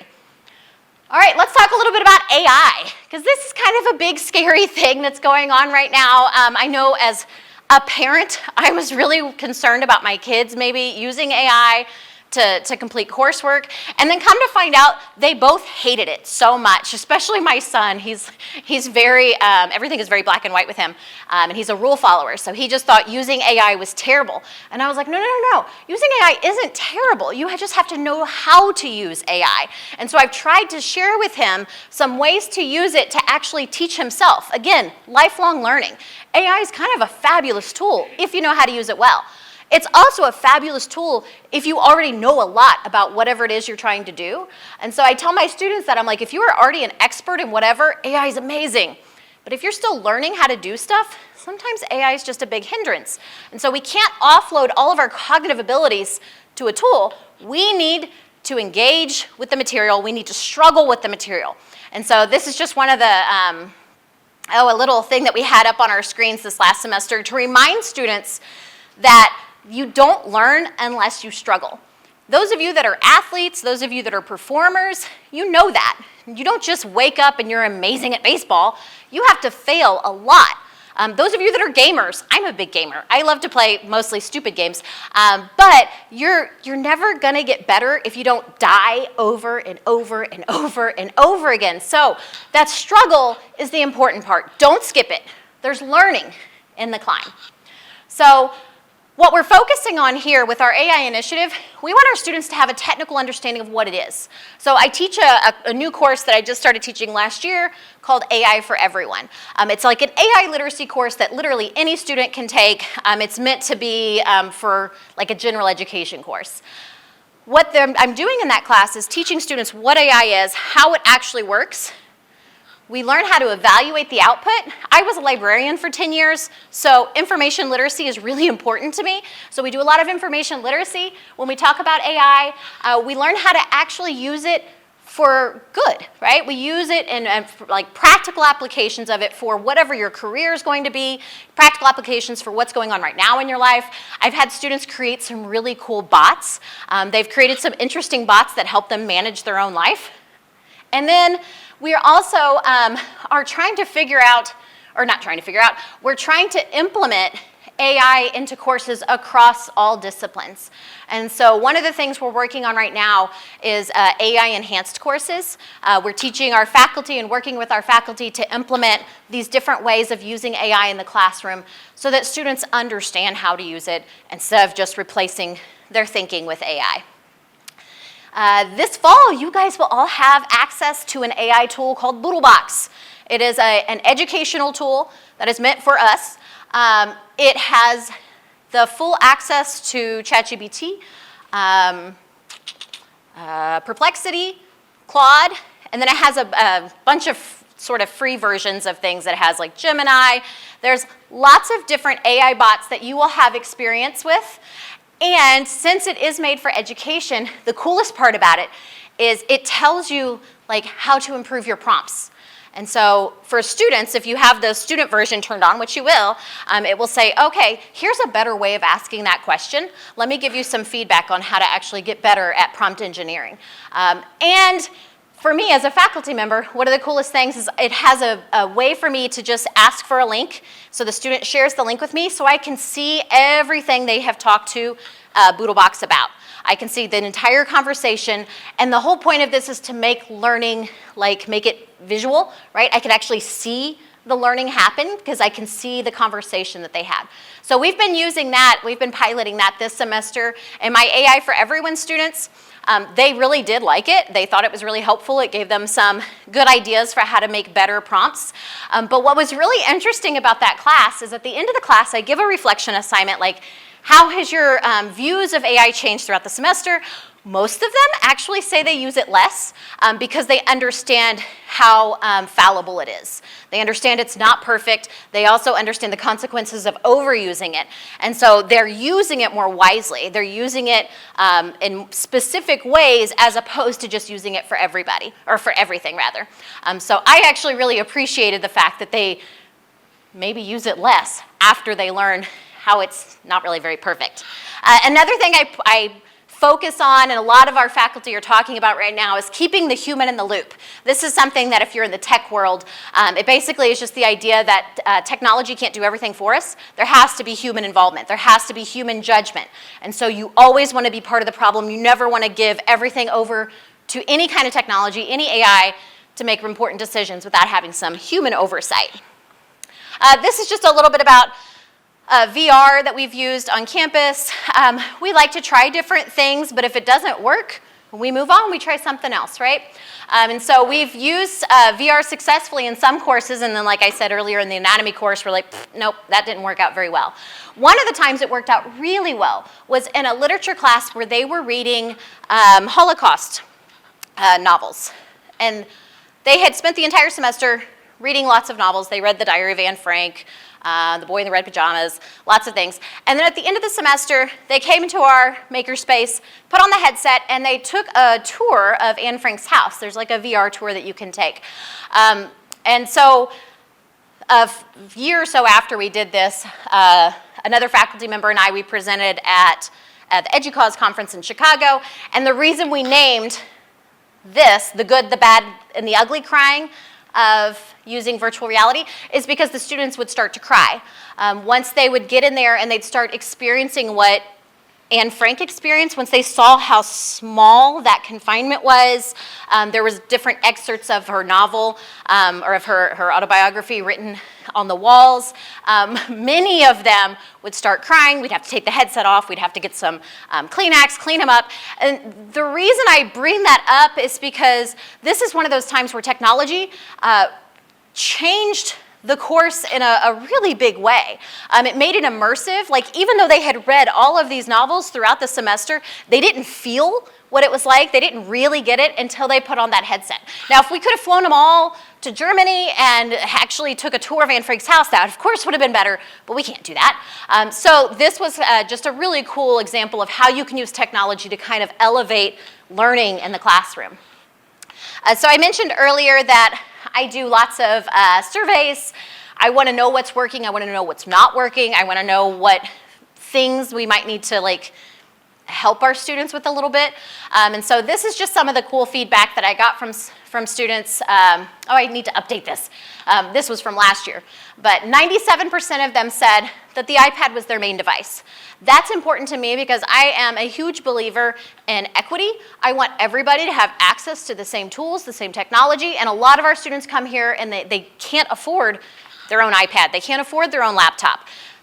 This means every single student has their iPad, has technology, and we're all kind of using the same thing. 89% said they use it every single day for in-class activities. 80% use it for note-taking. Raise your hand if you took notes every day in class in high school. Oh, bless your hearts. Love all of you that raised your hand. I was not that student, but bless you guys. 80%,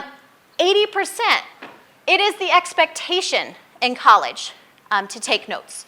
So, and we make it really easy, right? So I'm going to show you Notability in just a second. So taking notes is a normal thing for students.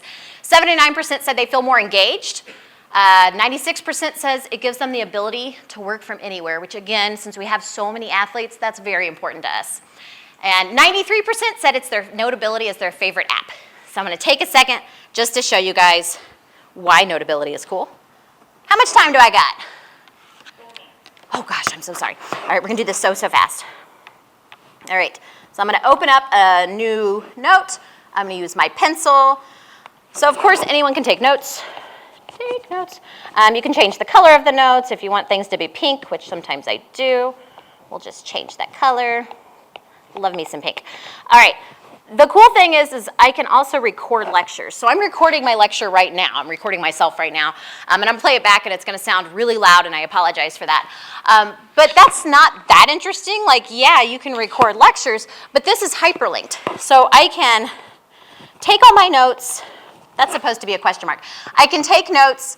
If I get confused in the middle of a lecture, let's say I'm in one of those 75-minute lectures, I probably am not going to listen to 75 minutes of any lecture again. But I might listen to that 5 minutes that was really confusing to me. So I tell my students, make a little question mark when you get confused, and you can go back to that point in the lecture and listen to it. So I'm going to stop this for a second. And I, again, apologize if this is super loud. I also record lectures, so sorry. Every single time I do it. Okay, so all I'm gonna do is tap on that question mark, and it jumps ahead to that point in the lecture. And that in itself is game-changing for so many of us. Has anyone used Notability before? Do you love it? Just tell me you love it. I love it too. I think it's amazing. I did ask, at one time I had a student go, I didn't really use it. And I'm like, dang it, that doesn't help me. Real quickly, we are an Apple Distinguished School. That's kind of a big deal for us. There's only 46 higher ed institutions in the country that are, and so that's something that we have to submit every 3 years if we are asked to apply. Our submission or our designation will end next year, so we'll see if they ask us to reply or apply again. Before I leave you, some things that you guys can do to prepare for the fall. You can log into your CMU Eagle Mail. You can go ahead and start playing with Microsoft. Like, you don't have to wait until the fall to learn how to use Microsoft Word or PowerPoint or whatever. You have access to it right there when you log into your Eagle Mail. You can log into MyCMU, complete your enrollment checklist, and you can prepare to come to any of these events to get your iPad. These are the drop and go events, I believe, where you can move in, drop your stuff off, and then go back home. And so if you want to sign up for any of those days, you will also get your iPad as long as you have your enrollment checklist done. So today is a day where you can get some of that stuff done, but if you happen to not have everything finished, we will have all of the offices you need to talk to at those dates. Okay, 2 minutes. I am so sorry, I talked way too much. What questions do you guys have for me? Yes, sir. Maybe you could talk a little bit about the nexus between AI and plagiarism and where CMU falls kind of on that spectrum of thought. Okay, so he asked about the nexus of AI and plagiarism. So it is required for every single faculty member to have an AI policy explicitly described in their syllabus. And so some faculty will say, no use of AI whatsoever. Me, I'm like, no, I absolutely want you to use it, but I want you to show how you used it. So you have to actually say, this is how I used it, or you have to share your entire conversation so I can see how you've used it. And so faculty will be very upfront with what their policies are. It depends on the assignment. And so if I have an assignment where I want you to use AI, that probably means my expectations are gonna be way higher. So yes, I know you used AI, but I expect it to be really, really good if you've used AI. And then there's some cases where I don't want you to use it at all, and it would be considered plagiarism. And so a lot of those things happen in the classroom where we're just kind of writing and thinking. We have this thing that we've been implementing over the last year or so called Brain First. We want everyone to use their brain before they use AI. And that might just mean brainstorming, thinking about it, writing something down. So we have Brain First, then we use AI, and then you want to evaluate it, so that brain thinking again. But the answer to your question is it kind of depends on the faculty member. If you're using AI, man, it better be good. There's so many AI questions that we all have every day, and I don't have answers to a lot of those questions. But it is a work in progress. What other questions do you guys have? All right, I'm going to hand you over. Yes? All right, thank you all so much. I look forward to seeing you at any of these days, or if you can't make any of these days, hopefully move-in day. You'll be here on August 14th. If you can't make that, we'll even be there the first day of class so you can get your iPad. All right, thank you all so much.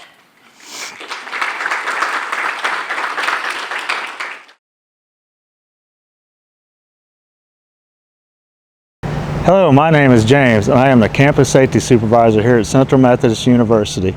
I would like to welcome you to our campus and to take a minute explaining our parking management and vehicle registration process. Each vehicle that comes to our campus must be registered and have a parking pass displayed. You will have to register your vehicle within your MyCMU account. For students, you could either use the QR code or go to the Student Help section in your MyCMU account, Once you have selected the student help option, scroll down to the digital forms on the left side of the page, select digital forms, and then select student development. In the student development page, there will be an option to select the next school semester in which you are seeking a parking pass for. Select the correct school semester and simply follow the instructions. You'll be given your vehicle description and a phone number in this section. Be sure that you put your phone number and not your parents'. Your parents won't be very happy if we have to call them when you have violated a parking rule. If you'll be living off campus commuting, select the option for a commuter pass. Here's a map where you can park with a commuter pass.